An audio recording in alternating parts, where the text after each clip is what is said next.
Bonjour à tous, merci de vous connecter pour ce webinaire. On va présenter aujourd'hui les solutions Datama Compare et notamment je voulais faire un focus un peu spécifique aujourd'hui sur cette problématique de décomposition par équation de marché, décomposition de la performance. Donc, passer un petit peu de temps avec vous pour expliquer un peu ce concept, rappeler un peu les bases et faire le lien ensuite avec la solution. On va passer une demi-heure ensemble, je vais essayer même plutôt 20 minutes, et s'il y a des questions, je vous laisserai réagir à la présentation. On va rentrer tout de suite dans le vif du sujet. En fait, pourquoi on a décomposé Datama autour d'une approche, autour d'une méthode? C'était pour éviter en fait d'être un peu à l'aveugle quand on fait du pilotage de la performance. C'est-à-dire que c'est comme un pilote de voiture qui veut rejoindre un endroit, une destination, et qui le fait au jugé, au bon sens, à la rigueur en lisant les panneaux, qui pourrait justement faire un certain nombre de détours pour comprendre où il doit aller, pour arriver à destination, alors que s'il avait un GPS, il pourrait évidemment être sûr d'arriver à destination à l'heure et surtout avec la route la plus directe. Et c'est un peu le parallèle qu'on peut faire, nous, avec notre solution. C'est qu'on se rend bien compte que quand on a une bonne méthodologie, une bonne approche de décomposition de la performance, on peut être beaucoup plus précis et plus rapide dans les décisions qu'on va prendre. Et pour piloter la performance, on a mis en place, nous, une approche par équation de marché, parce qu'effectivement, la performance, c'est pas juste des chiffres, mais c'est aussi une équation, même si c'est des équations assez simples d'un niveau collège, ça reste des équations et ça permet notamment, en fait, de pas simplement traquer des indicateurs, mais surtout de comprendre comment ils sont construits et de pouvoir comme ça, en fait, parce que ce qu'il faut avoir en tête, c'est que un indicateur, son évolution, elle est multifactorielle. Et du coup, il faut, pour comprendre les différents facteurs qui peuvent influencer la performance, il faut pouvoir décomposer cette performance. Parce que si on ne décompose pas la performance, on va pas résoudre les problèmes, mais on va juste, en fait, agir sur des symptômes, sur ce qu'on aperçoit comme ayant eu une variation, mais ce qui n'est pas forcément l'origine de la variation. Donc, il faut comprendre, en fait, c'est vraiment effectivement de la root cause analysis, comprendre, savoir l'origine première de l'évolution. Donc là, on a un petit schéma très simple, en haut qui dit, le revenu, quand il varie, ça peut être lié à une évolution du nombre d'utilisateurs, à un taux de conversion, à un panier moyen. Ça peut être l'un ou l'autre de ces éléments, ou les trois, et on peut descendre après dans un niveau de détail un peu inférieur.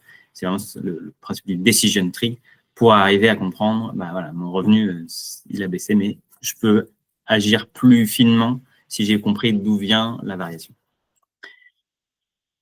Pourquoi il faut pas passer à côté de ces méthodes-là, c'est que il faut effectivement pas réagir juste à des chiffres qui évoluent, mais bien à des drivers, les éléments qui influencent la performance. Et il faut faire attention aussi à des moyennes qui peuvent être des méthodes de calcul. Quand on dit oui, mon taux de conversion est à 2%, c'est une moyenne, il y en a qui performent moins bien, il y en a qui performent mieux. Donc, il faut aussi comprendre ce qui est derrière, qui sont ceux qui sont un peu à la peine dans la conversion. On peut passer aussi beaucoup de temps à essayer de comprendre ça et avoir un découpage de son taux de conversion selon des dizaines de dimensions un peu différentes qui ont toutes un peu varié, mais comprendre celle qui est véritablement à l'origine de l'évolution qu'on cherche à comprendre, ça nécessite une méthode, une approche, auquel cas on risque effectivement de perdre beaucoup de temps. On peut aussi effectivement se tromper d'actions et on peut parfois rater certaines évolutions, certaines variations, et c'est là où on peut perdre non pas juste des insights, mais aussi un manque à gagner sur sa performance. Avant d'aller un peu plus loin, juste présenter un peu qui on est. Donc, Dataman, on est un éditeur de solutions d'analyse augmentée. Donc, on est un algorithme intégré au cœur de l'écosystème BI, c'est-à-dire qu'on est en extension d'outils de data visualisation. On a aussi notre solution web Et on va permettre, en fait, avec nos outils, d'automatiser, d'accélérer, comme je disais, le travail des data analysts dans cette recherche, cette compréhension des évolutions de la performance. Si je reviens un peu à ce qu'on cherche à expliquer quand on est un data analyst, et je vais rentrer un peu dans le détail de ce que c'est justement cette équation de marché. Quand on est un data analyst, on a cette question qui arrive souvent de dire, on a une évolution qui a varié, ça peut être du revenu, ça peut être un panier moyen, ça peut être voilà, un certain nombre de choses qui peuvent être de l'ordre du digital et pas que, et on verra au fur et à mesure des différents cas d'usage. Et à sa disposition pour répondre à cette question de, OK, ma performance a baissé, il a un dataset. Ce dataset, il peut être fait d'un certain nombre de ce qu'on appelle les dimensions, donc à la fois ce qu'il est en train de comparer, est-ce qu'il est en train de comparer un mois versus un autre, est-ce qu'il est en train de comparer un pays versus un autre, une campagne, tout ça. Donc voilà, quand on lui demande, est-ce que tu peux m'expliquer pourquoi ça a baissé, on va dire entre le mois dernier et ce mois-ci, voilà, il faut déjà savoir ce qu'il compare et il va avoir aussi un certain nombre de dimensions explicatives, que ce soit des catégories produits, des pays, des villes ou des canaux d'acquisition. Il y a un certain nombre de dimensions à disposition qui sont les variables explicatives. Et il a aussi, et c'est très important, toute la partie volume.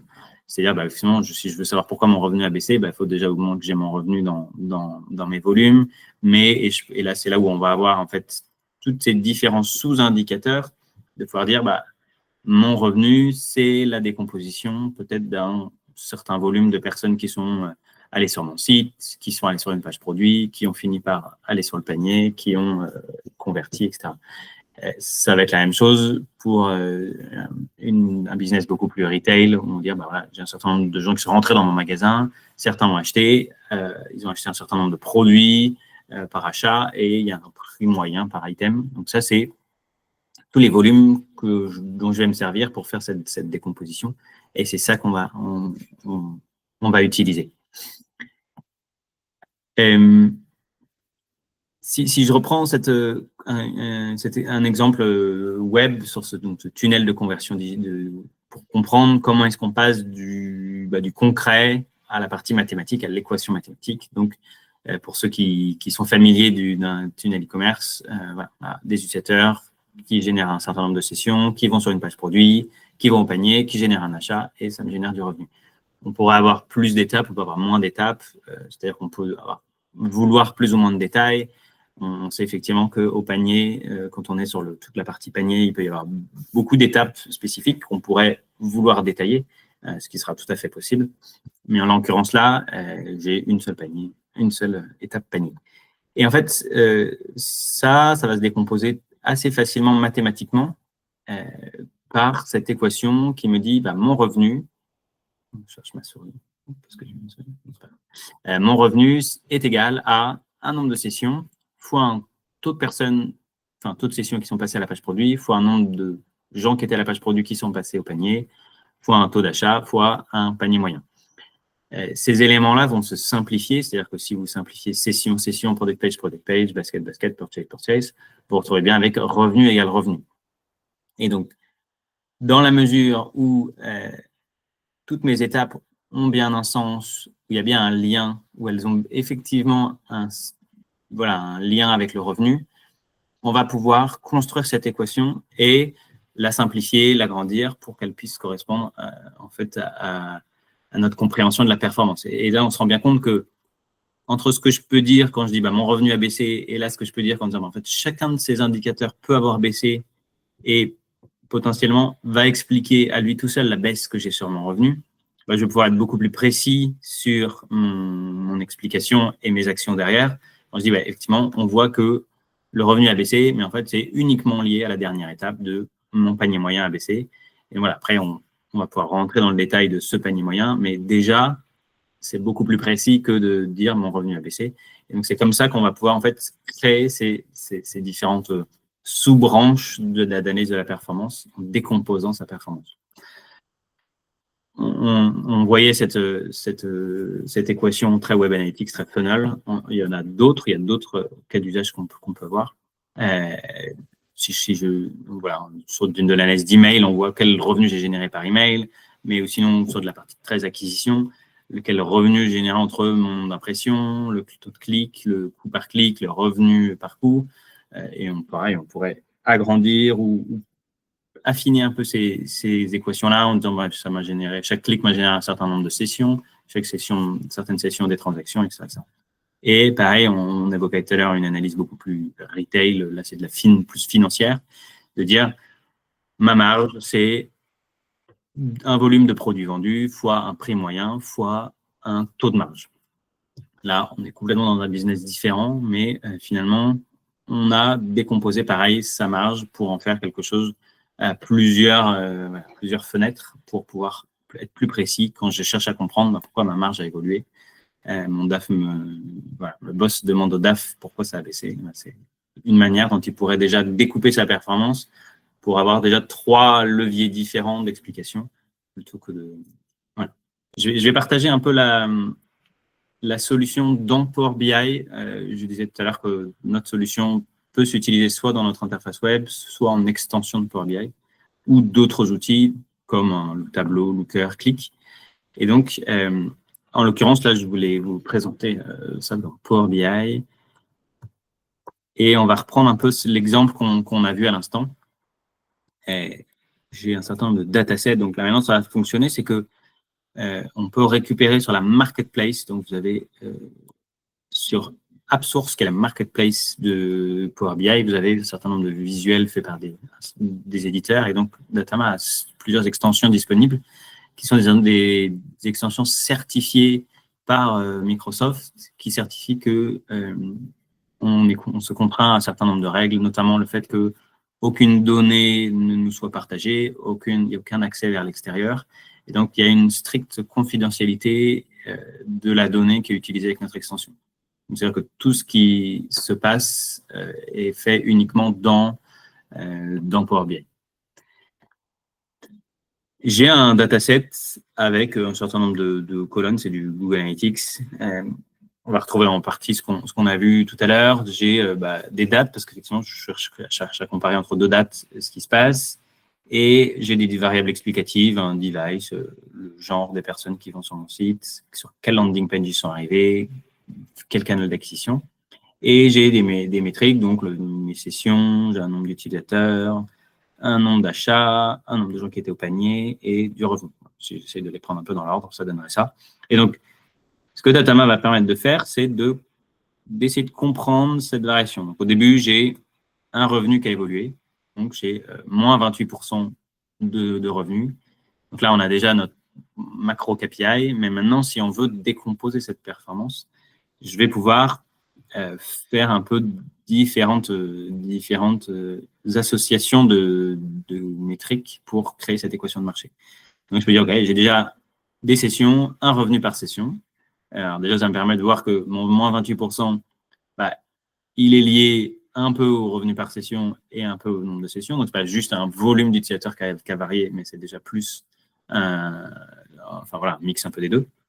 Donc, je vais pouvoir essayer d'aller un peu plus loin en disant, OK, maintenant, si je rajoute mon nombre d'achats, donc là, j'ai un volume, donc ça, c'est là ce que j'avais dans Decision Tree tout à l'heure, j'ai un volume d'utilisateurs, un taux de conversion et un panier moyen. Finalement, on se rend compte que le panier moyen a plutôt évolué à la hausse, donc il y a une croissance de 3,7%. On peut afficher, voilà.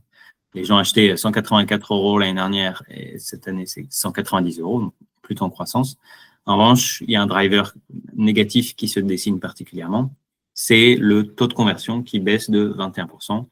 J'avais une conversion à 2,5% et maintenant je suis à 2%.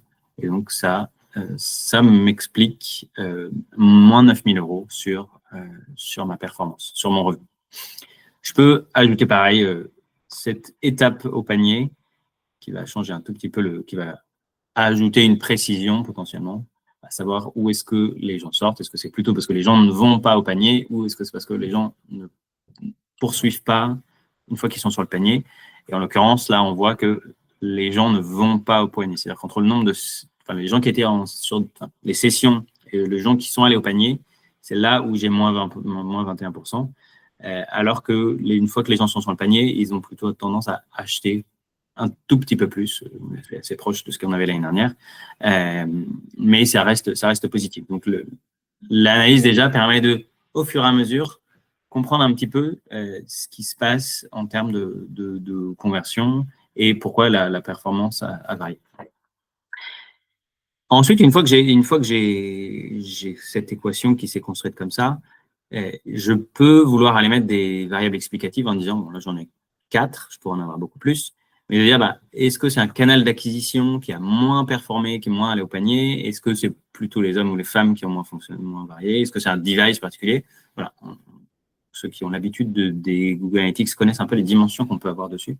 Et ça, c'est des variables qu'on va pouvoir faire charger à l'outil en lui disant, voilà, regarde tous ces éléments et tu vas me dire s'il y en a un qui ressort plus que les autres pour expliquer la performance. Et donc là, il a fait son analyse et donc je peux aller cliquer sur ce moins 21% par exemple et lui dire, OK, qu'est-ce que tu retrouves là-dedans qui pourrait être intéressant pour expliquer ma performance? Et là, en l'occurrence, l'outil me dit, bah, j'ai regardé toutes ces dimensions-là et c'est la dimension médium qui est la plus intéressante pour expliquer la variation. Ça vient de plusieurs choses. Ça vient notamment du fait que on est sur certains éléments, et on le voit par exemple sur ce trafic organique, une variation qui est beaucoup plus rapide que la moyenne. C'est-à-dire que là, on cherche à expliquer moins 21% et j'ai des éléments qui ont varié à moins 38%. Ça, c'est un point qui est déjà important. Mais en plus d'avoir varié plus vite que la moyenne, on voit il a varié fois 1,8 par rapport à la moyenne, c'est aussi un trafic, le trafic organique, qui me génère un certain revenu. Et donc, quand je perds de ce trafic, ça a en plus un impact assez conséquent sur mon revenu. Et là, en l'occurrence, on le voit quand on met la souris, on a un impact sur le revenu de 5 000 euros. Et donc, ces 5 000 euros, ils ont un poids conséquent sur les 9 000 euros que je cherchais à expliquer. Donc, voilà, c'est pour ça ça va particulièrement avoir un impact pour faire remonter la dimension médium comme étant une dimension particulièrement intéressante pour expliquer la variation de notre passage au panier. Et donc, c'est un peu comme ça que l'outil va fonctionner, c'est qu'il va, à chaque fois que si je sélectionne, par exemple, les sessions, on va me dire, OK, bah, j'ai aussi une variation, des variations spécifiques sur le nombre de sessions. Là, c'est la dimension médium aussi. Et on a notamment une baisse sur le trafic référent. Donc là, ce n'est pas forcément lié au trafic organique. C'est-à-dire qu'il a bien dissocié ce qui est de l'ordre de l'effet volume de session de l'effet conversion, passage au panier.